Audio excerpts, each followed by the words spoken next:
warahmatullahi wabarakatuh.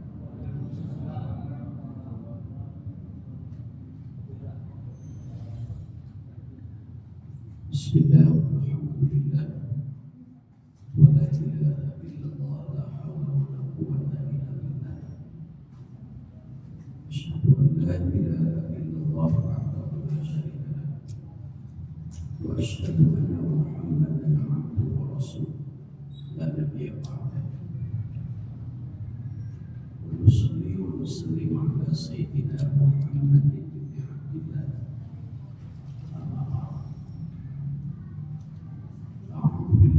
Bismillahirrahmanirrahim. Bismillahirrahmanirrahim.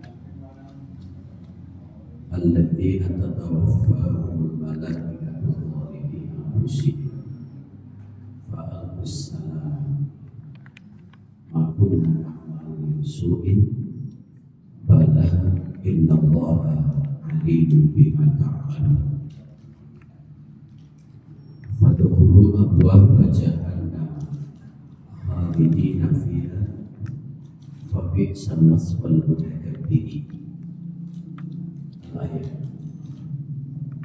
Bapak-bapak dan ibu-ibu, pada kajian yang singkat ini kita bahas merujuk kepada Quran surah An-Nahl ayat 28 sampai ayat 32.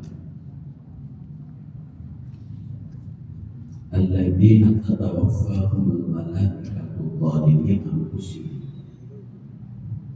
fa alqus salama ma kunna na'malu min su'in bala innallaha alimun bima ta'malun. Di Quran surah An-Nahl ayat 8 sampai 32, ujung kehidupan manusia dibagi menjadi dua.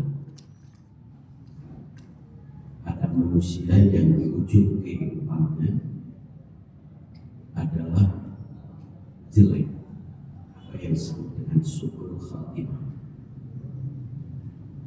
Ada manusia yang di ujung kehidupannya adalah bagus, yang disebut dengan husnul khatimah. Ini cita-cita yang tinggi dan mulia.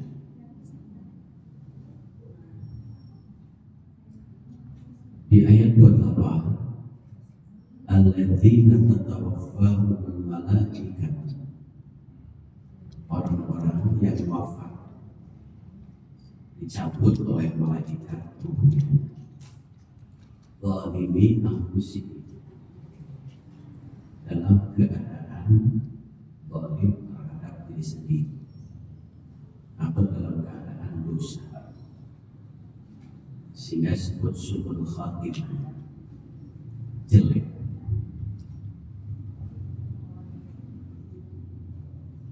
Kemudian orang yang berdosa ini fa'alqus salam, saat menghadap kepada Allah,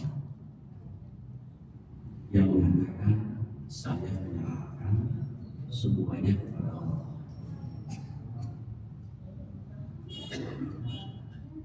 Dan beraninya orang yang meninggal dunia su'ul khatimah kepada Allah, yang mengatakan ma kunna na'malu min su'in,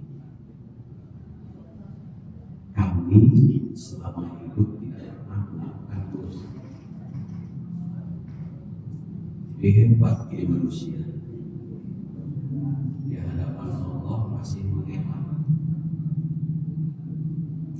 Di dunia juga banyak yang begitu, berbuat salah tapi tidak pernah merasa salah. Kalau di dunia masih bisa diputar balik, salah jadi benar, benar jadi salah. Di dunia, kalau sudah di hadapan Allah, Allah jawab bala, bohong. Allah menjawab dengan kalimat bohong itu. Allah memberikan bukti. Jadi kalau manusia belum ada bukti, sifat manusia itu ternyata menyerah. Apalagi di dunia, di akhirat saja, kalau tidak ada bukti menyerah. Lalu kemudian Allah serahkan bukti. Pada saat Allah serahkan bukti ini dijelaskan oleh Quran surah Al-Kahfi ayat 49. Wa wudi'al kitab, Allah serahkan catatan kehidupan kita manusia dari sejak lahir sampai wafat.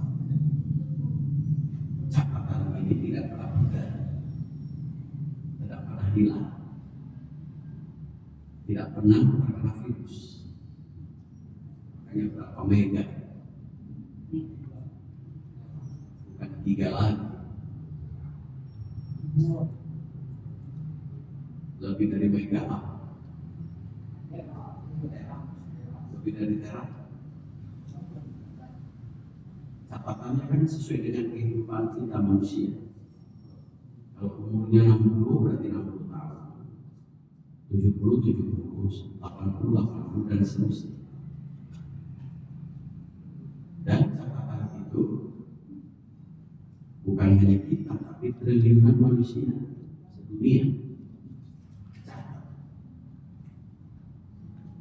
Tidak pernah kena virus, tidak pernah simpan di dalam waktu. Dalam Quran surah Qaf ayat 37 itu, ma yalfitu min qawlin illa ladaihi raqibun atid. Tidak ada satu perbuatan sekecil apapun yang terlepas dari catatan dua malaikat, yaitu Raqib dan catat.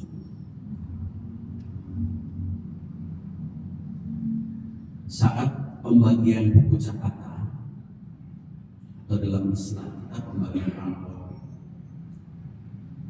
ya kalau rapor nanti catatan semua dan masih ada angka merah. Seperti sekarang Menteri Pendidikan baru ini akan diberlakukan kembali nilai merah. Kalau kemarin kan tidak ada nilai merah, sekarang diberlakukan lagi seperti kita dulu kecil, dan akan diberlakukan naik dan tidak naik, lulus dan tidak lulus. Kalau tidak lulus,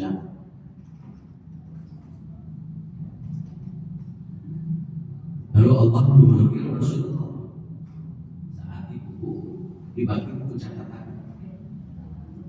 Fatarul mujrimin, kata Allah, Muhammad, kau lihat bagaimana reaksi orang yang catatannya penuh dengan angka, penuh dengan dosa. Pada saat belum disodorkan bukti yang mengatakan makunan akmal su'in, kami tidak pernah berbuat dosa. Ya, kalau Allah sodorkan bukti, bagaimana reaksinya? Kata Allah, lihat oleh Muhammad. Kemudian lanjutan ayatnya, musyrikin mimma fi,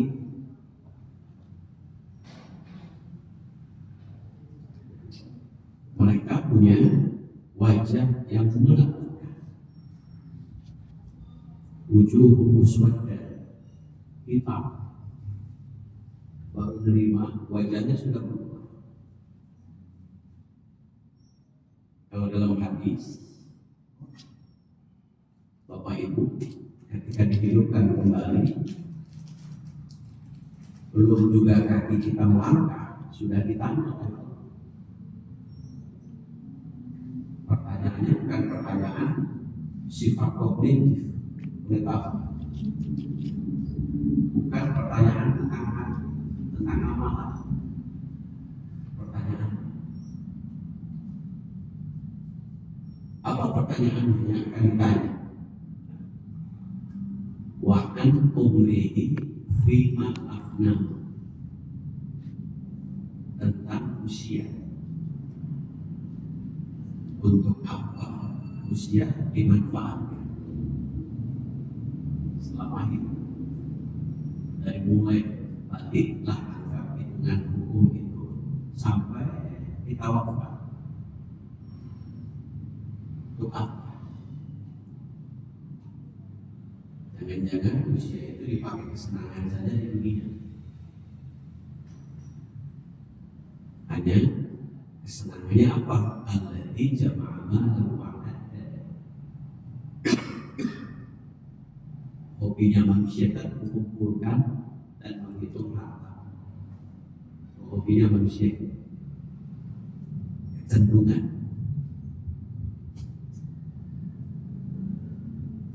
di dunia seolah-olah nanti tidak ada pertanyaan mengumpulkan.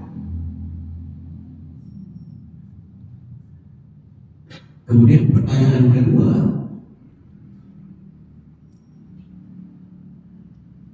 wa'an jismihi fima atlaq. Setelah usia, fisik kita ditanya. Dari mulai balik, sampai lepas. Tanya dari ujung kuku sampai ujung rambut ini. Untuk apa dihabiskan? Sampai tua. Jadi kan pikiran manusia seolah tubuh kita tidak ditanya tubuh kita itu. Dari mulai ujung kaki sampai ujung rambut. Usia yang nempel, soal fisik. Tanya. Apakah fisik yang gagah, ganteng, cantik untuk maksiat atau untuk ibadah? Apakah fisik ganteng, gagah hanya untuk mencuri hati-hati perempuan? Ditanya fisik kita atau untuk digunakan rukuk, sujud. Pertanyaan ketiga, wa'an ilmihi fi manfaat. Jadi kita duduk hadir di sini secara non formal, dapat ilmu kita ditanya untuk apa ilmu kita digunakan.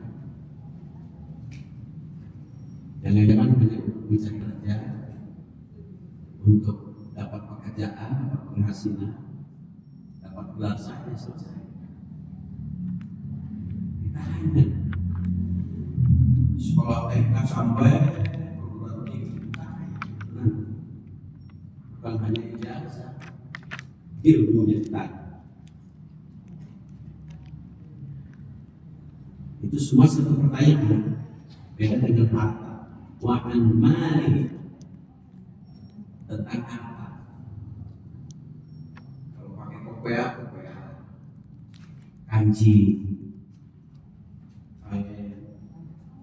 sarung, sendal, baju, singlet, termasuk di dalam sini.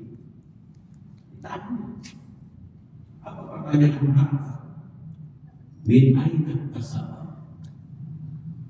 Dari mana kau beli kopiah hartanya? Halal. Kopiahnya untuk sholat, tapi belinya hartanya halal. Ditanya, kalau bapak punya harta banyak di rumah, piring, sendok, kasur, ditanya nanti semuanya. Dari mana harta yang untuk beli sendok, beli piring? Apalagi kalau Imam Syafi'i, kalau bapak ibu makan, Imam Syafi'i itu menghitung berapa butir nasi yang dimakan. Setiap piring itu bapak makan seberapa butir?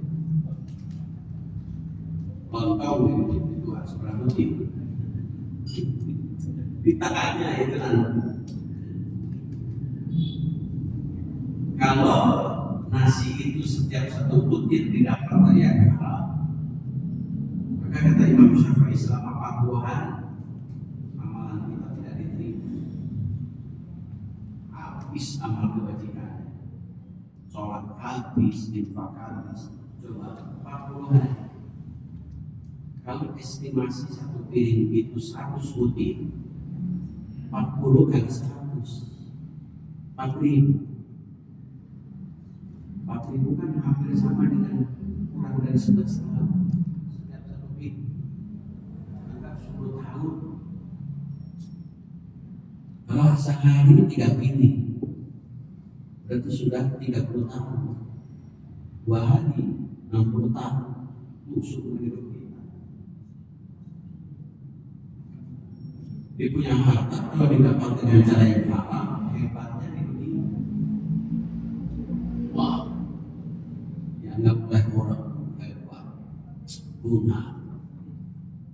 Tapi kalau caranya dengan cara halal, kasihan, habis hartanya, amalannya. Bahkan bukan habis rugi, amalan.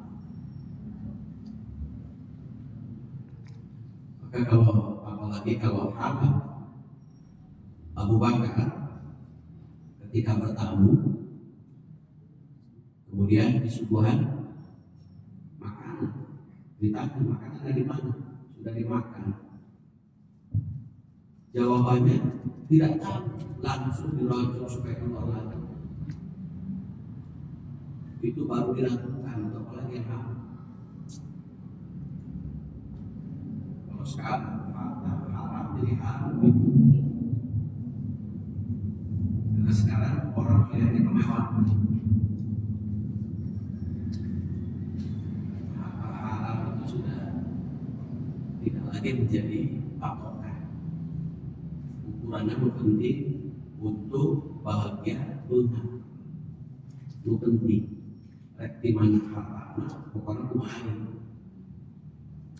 Urusan nanti mah, urusan akhirat mah kumain wes. Sehingga ada pesan seperti preman, temannya mati. Roh, kalau malaikat nanya jawab, nanya lagi jawab, nanya disikat. Rewel ketemu malaikat. Nekat gitu.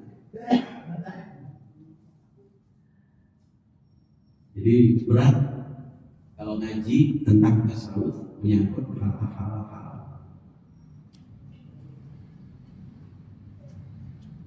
Nah, itu pertanyaan yang pertama tentang harta. Kemudian setelah dapat dari mana? Wa mana? Harta itu digunakan untuk apa? Sina Abdullah bin Sikhir yang menjadi asbab nuzul Quran surah Al-Humazah dan At-Takasur. Karena Abdullah bin Sikhir ini hidupnya hanya membangga-banggakan hartanya. Jadi kalau ngobrol selalu yang mendongengkan teh harta itu sawah nusa batu itu selalu dipanggil oleh Rasul Muwazin. Sehingga makanya ada alladzi jama'a malahu wa 'addada yahsabu anna malahu akhlada alhaakumut takasur hatta zurtumul maqabir. Coba kalimatnya, tsumma latus'alunna yawma idzin 'anil na'im. Pasti kata Allah akan ditanya 'anil na'im, tentang nikmat. Nikmat itu kan banyak. Dan nikmat fitriyah, nikmat bawaan tubuh kita. Ada nikmat ikhtiariyah, nikmat yang kita hasil kerja keras. Kita hanya itu kenikmatan itu tanya semua. Tsumma latus'alunna yawma idzin 'anil na'im. Kemudian Rasulullah memberi nasihat, Abdullah, hartamu begitu banyak kok punya. Bapak Ibu punya harta banyak. Yang menjadi milik Bapak Ibu itu hanya 3. Punya banyak, milik sedikit. 2 terasa di dunia, 1 di akhirat.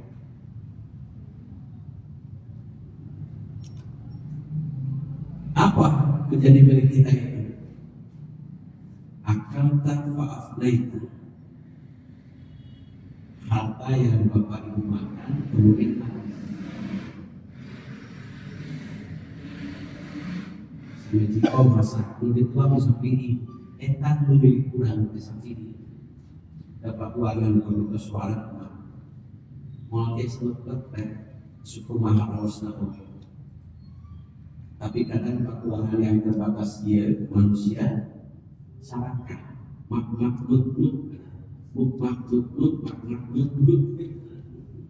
waktu ibu dan anak panjang manusia. Yang kedua itu kan di dunia dimakan habis. Lalu di dunia lagi yang kedua labis tafa'alaita, dipakai rusak, baju dipakai rusak, kendaraan dipakai rusak, semua yang dipakai pasti rusak. Itu di dunia. Yang di akhirat sama. Tasaddaqtu fa'amdaita, apa yang disedekahkan itulah yang abadi. Diupami bahasa musyawarah mereka tetap jaya. Bahasa mutafasian nawiyah ya harta. Dan itu yang abadi. Sekarang secara hukumanis, harta Bapak Ibu punya itu 100%. Dari 100%, jika Bapak Ibu terkorek, akan dikeluarkan, diberikan kepada selain ahli waris. Hak mutlak Bapak Ibu akan diberikan kepada siapa? Yang 100% itu hanya sepertiga, tidak boleh lebih dari sepertiga dalam bentuk wasiat. Kalau punya uang 100 juta, berarti sepertiganya anggap 30 juta. Nuti 30 juta Bapak Ibu yang dipastikan kesalahan, mangga terlalu Bapak Ibu. Tapi masih tenang, ada selain ke ahli waris. Maksimalnya seperti ini. Lampu di seperti ini, kira di seperti ini mana? 30 juta maksimal. Apa dipastikan 5 juta? Dipastikan 1 juta? Berarti kan ada sisa 100% dikurangi seperti itu, jadi sisanya berapa? 2/3 ya? Selesai 2/3. 2/3 itu pindah-tangan. Suami kalau yang meninggal pindah tangan kepada istri dan anak. Istri kalau yang meninggal pindah tangan kepada suami dan anak. Kalau tidak punya anak, bayarnya istri yang meninggal, suami, kakak. Itu bisa jadi waktu terlama melakukan terbujuk-bujuk, fokus-fokus, supit, dan jatah. Yang kita bayarnya tidak putra. Kalau putra istri, upami istri namun seukur putrana hiji setengah. Pemilang putih hiji 2/3. Sisanya biasa kapan-kapan pemikiran ayah, peminta ayah bayangkan karakan, peminta kecuali bentuk incu peminta, nembek, incu peminta.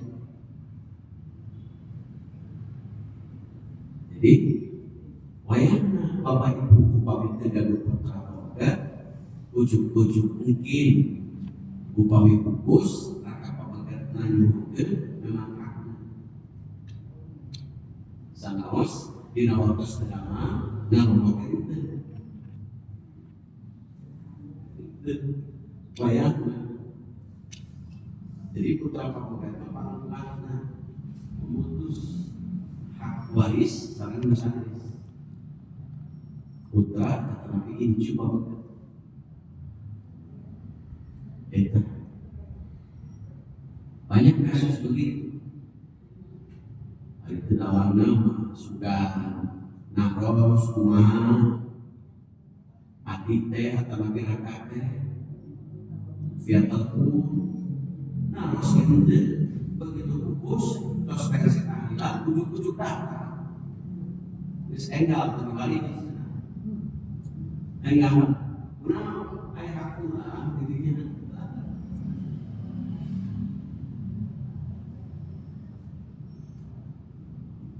Nah itu, jadi harta yang kita banggakan tidak ada kecuali disedekahkan atau diwasiatkan yang abadi. Maka orang-orang yang meninggal di Husnul Khatimah atau jelek, Rasulullah SAW melihat. Pertanyaannya kan bukan menyangkut pengetahuan, amalan semua.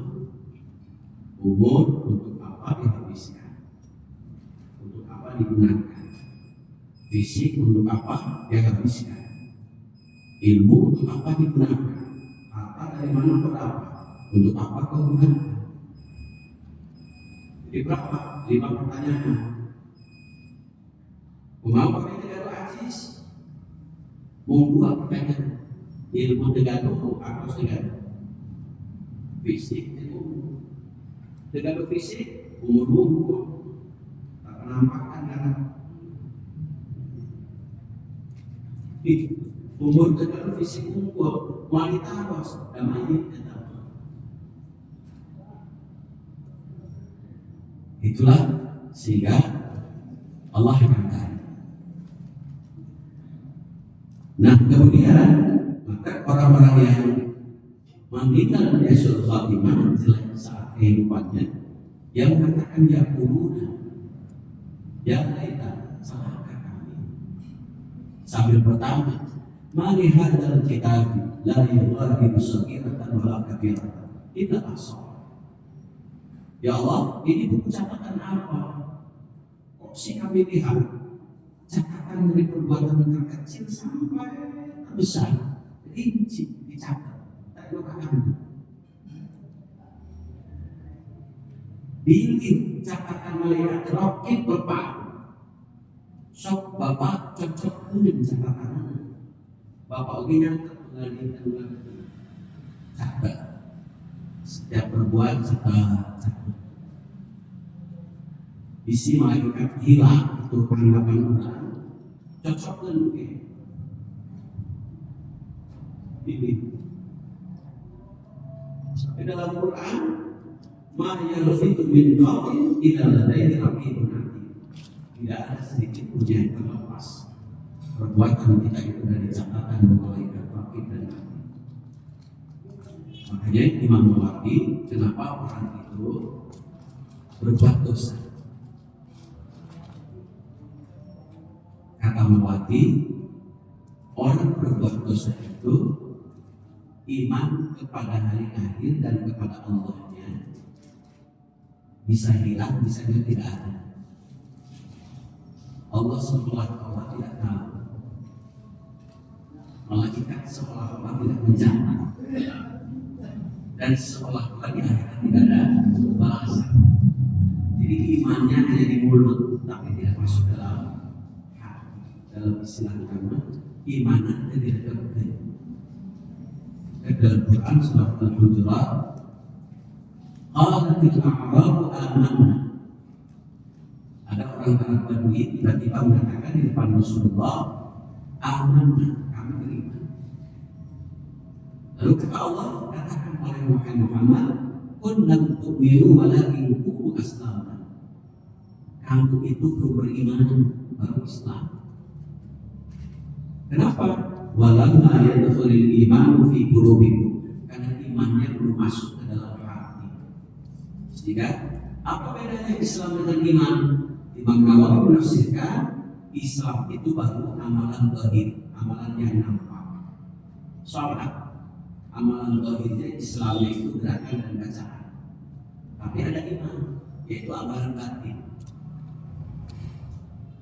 Amalan batin itu salah satunya kalau dalam sholat adalah ikhlas, menyangkut berkaitan dengan hati.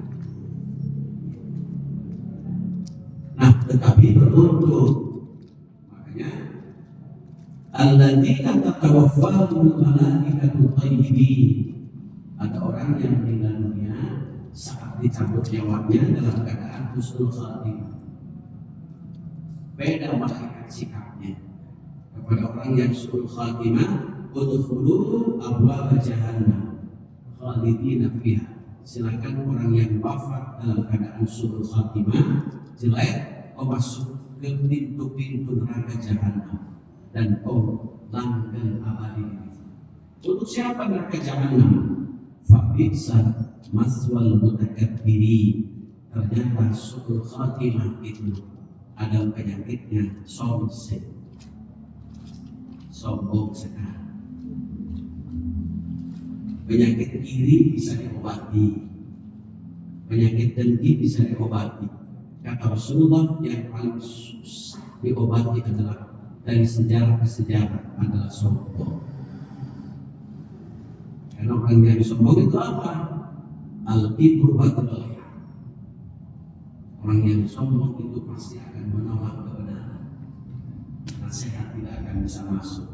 Orang yang ini masih bisa masuk itu nasihatnya. Orang yang ini bisa masuk nasihat. Tapi orang yang sombong jangan masih nasihat, nggak kamar dia. Terus kan itu belum juga mendengar saya masih usia budak kamar dia. Kalau bobo itu kalau bobo. Nasihatkan di ibarat bujur raya, bagi bujur raya kalau rendau kecangkang, kayak besar. Tapi upami di kurang, bujur kurang, kalau nanti tadi bujur kurang, kau dicangkang. Apa berarti nasihat itu? Bujur hikmah, walai betul kami ayat ayat khabar.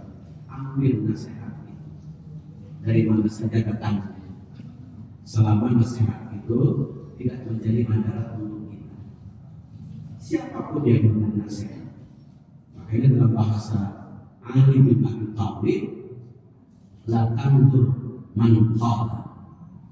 Kalau mau nasihat, kamu jangan lihat siapa orang, tapi undur man qala, tapi lihat apa yang dia katakan. Itu kalau persoalan nasihat. Kalau ulama sok ningali ustaznya paling tuh di mana we ustaz? Lu penting nasihatnya bener nasihat. Rek sama, rek di bujur raya keluar budak cana, di bujur urang kau dicana di sawah. Hayang jeung mulia sana, mulia urang. Hari masapok. Tapi kalau di bujur apa? Hari bulan jadi mulia, wayangnya keluar di bujur nak awal bahaya. Mau aja? Itulah sehingga kunci supaya kita husnul khotimah itu, fahamkan ayat jul Rabbihi falyamal amal salih. Mulai detik ini jangan dinanti-nanti untuk segera berbuat amal saleh.